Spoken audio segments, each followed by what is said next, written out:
The United Kingdom will later this year host what many hope will be a game-changing UN climate change conference, COP26, in early November, as calls for decisive leadership from industrialized nations in the main grow louder.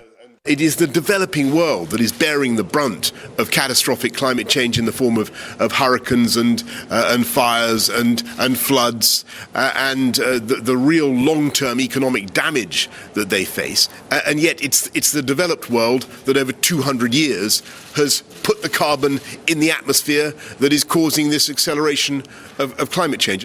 This as the benchmark Intergovernmental Panel on Climate Change report warns that in the absence of upscaled, nationally determined contributions and commitments made in the Paris Climate Change Agreement, the world could miss the goal of limiting the temperature rise to 1.5 degrees above pre-industrialized levels, a 45% reduction in greenhouse gas emissions by 2030, and carbon neutrality or net zero emissions by the middle of the century.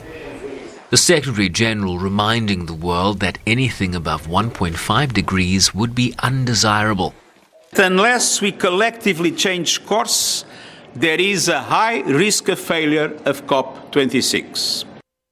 He called for the international community to deliver on three fronts: keeping the 1.5 degree limit in reach, delivering on the promised $100 billion per annum for climate action, and third, scaling up funding for adaptation to at least 50% of total public climate finance.